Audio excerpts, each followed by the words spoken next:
Jusqu'à présent, l'électricité était acheminée du point de production au point de consommation.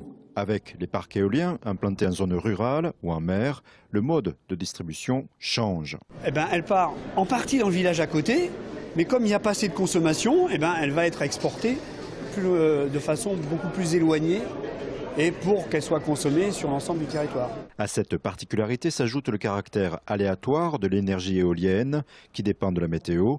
Afin de développer de nouveaux outils de pilotage, l'Aube et Vendeuvre-sur-Barse ont été choisis pour implanter un démonstrateur de solutions techniques. L'Aube est le département qui a la plus forte concentration d'énergie éolienne de forte et de moyenne puissance.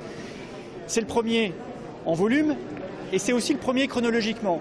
Donc naturellement, ce département a été le premier à être confronté au défi de l'intégration de l'éolien sur les systèmes électriques. Ce système de redistribution intelligent se nomme Smart Grid. L'Aube est le seul département où cette recherche sera effectuée. L'enjeu est d'ampleur mondiale. D'ores et déjà, c'est près de 25 millions d'investissements, c'est pas rien par les temps qui courent dans une période de ralentissement économique. C'est ensuite évidemment très prometteur pour tout ce qui concerne le réseau de l'Université de Technologie, puisque ce sont des laboratoires avec de très grandes entreprises qui sont ici présentes par leur président, General Electric ou d'autres grandes institutions internationales qui vont investir aussi dans ces laboratoires. Et comme vous le savez, il y a un grand match international entre l'Europe et les États-Unis sur la reconnaissance des standards internationaux. Et si nous réussissons ce projet, c'est l'Europe qui aura les brevets et les standards internationaux du raccordement et du stockage de l'énergie produite par les éoliennes.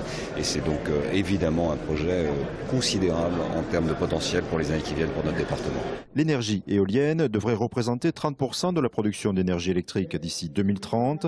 À l'UTT, 4 chercheurs sont mobilisés durant 3 ans sur ce projet de démonstrateur à Vendeuvre-sur-Barse. Du développement de logiciels, d'outils informatiques pour l'aide à la maintenance, à la fiabilité, pour surveiller le système et le réseau associé.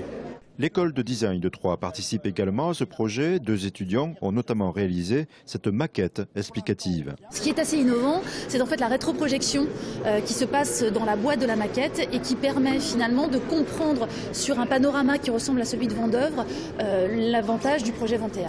À Vendeuvre, le démonstrateur devrait rentrer en service d'ici 3 ans. Si les principes sont validés, il pourrait servir de modèle pour toute l'Europe.